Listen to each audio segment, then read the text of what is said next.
Cincy on Saturday? Yeah, I think it's been, obviously today's the first day we have everybody back in from international break, minus one player, Zary Valdez.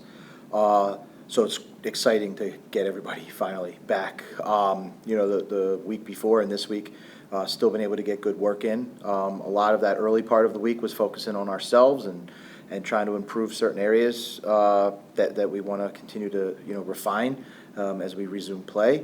And now obviously between starting yesterday through today and through the end of the week, all focus will be on Cincinnati, who again a really well coached team, a battle tested team through years. A team that's got great balance in the attack and also in the back. And so I think we expect a really competitive game between two good teams. Thanks, Coach. We'll start with Jacob. Come down the line. Go, Jacob. I guess what have been maybe, the biggest areas of emphasis in training over the last 2 weeks? Yeah, I think reinforcing a lot of the things that we do well. We want to be decisive in the final third in the penalty box, continue to try to create high-quality goal-scoring chances. We want to be compact and, knowing, having clarity on when we want to build pressure together, and then obviously being really tough to play against in our own penalty box. So for us, it's about just being, again, refining the things that have made us a good team, and I think that, if we continue to do well, will continue to keep us as a good team. Last year this time, you were coming out of another international break and you won, your first 2 matches here with Nashville C, and then you went on to get a point against FC Cincinnati, pretty strong start out of that break. I guess, what kind of, will enable you to do maybe a similar thing this time around?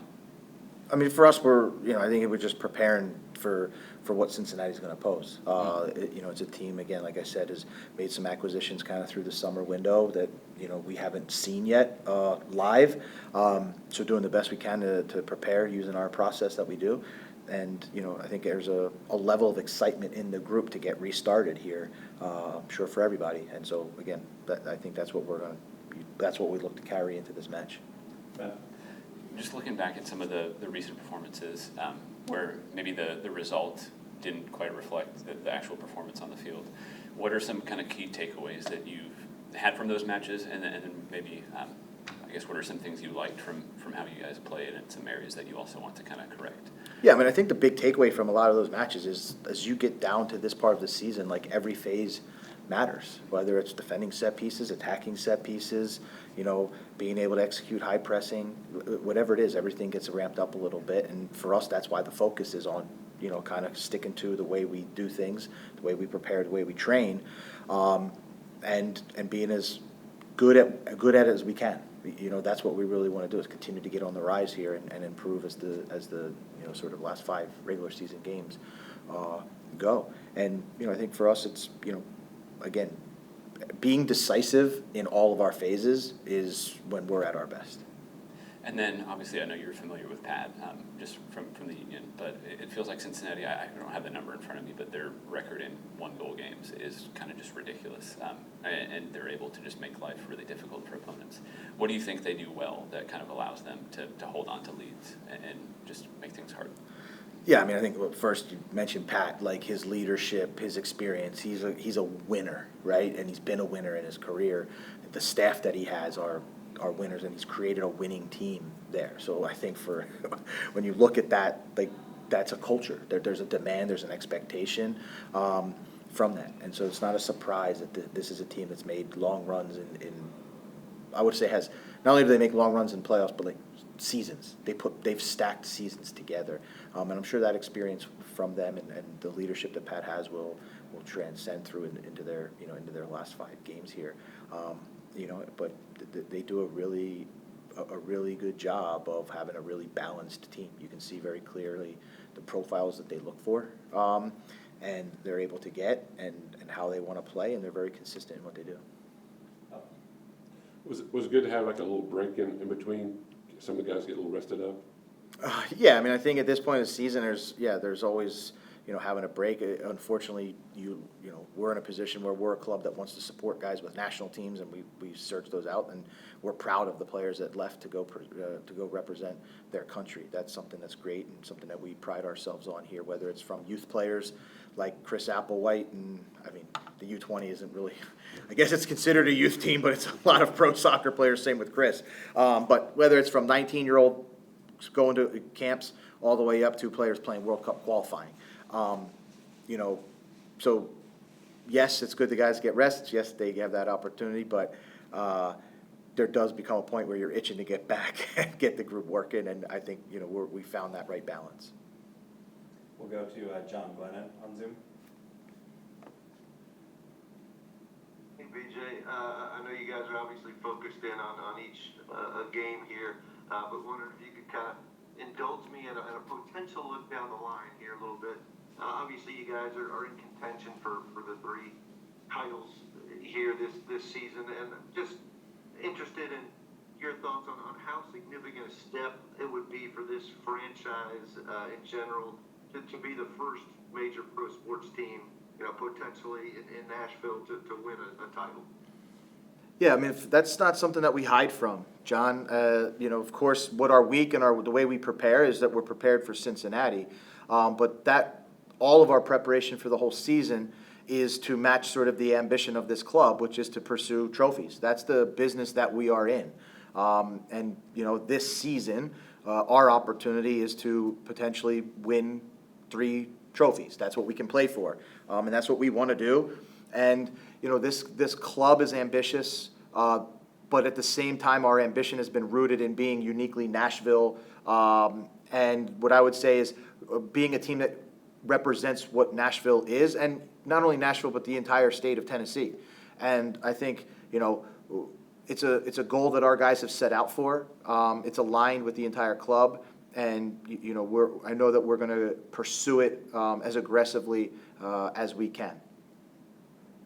Sure, maybe just a similar type follow, maybe for soccer in general, and kind of a city where soccer roots don't necessarily run deep. Same sort of question. What would kind of claiming a title mean for the growth, do you think, of soccer here? Yeah, I mean, you know, for us, we're really proud of the fan support that we get here in Nashville, not only just at the games when you can see Geodis Park becoming lit up with excitement, but even just around the town. The amount of stickers and license plates and logos I see in the bars. You can feel that fan support and the community support. And I think, you know, I think the first part is if you get that trophy, there's that validation to the existing fan base. And then, of course, you know, part of our responsibilities in this city, playing soccer, being involved in soccer, is to grow the game as much as we can. And, you know, if there's some fans that are waiting for us to win to jump on as our support, then we'll welcome them with open arms. We'll go to Valer. Hey, BJ, just a couple of moves happening this week. Jordan Knight was just signed to the first team, and then Matt Corcoran was recalled. Were these 2 moves made specifically with the Open Cup in mind, or was there any sort of reasoning behind them? I would no. These are more, I would say, continue to be long-term moves for the club. Again, 2 younger players. You know, we thought it was important for Matt to continue to get game minutes. We've got a really good midfield, so it was just an opportunity for him to continue to get game minutes, and before he was to leave for the U20 camp. And then Jordan Knight is just another player that we're super proud and you know, to be able to sign to the first team, a guy who has put in a lot of time and really good performances down in Huntsville. And once again, what I would say is you know, when we talk about doing what we say we're going to do moment, this is just another one of those moments, of course, this season that, you know, you have an opportunity down in Huntsville. That's a proving ground for our first team, and he's done a great job. He's been rewarded, and he's earned, you know, a first-team contract.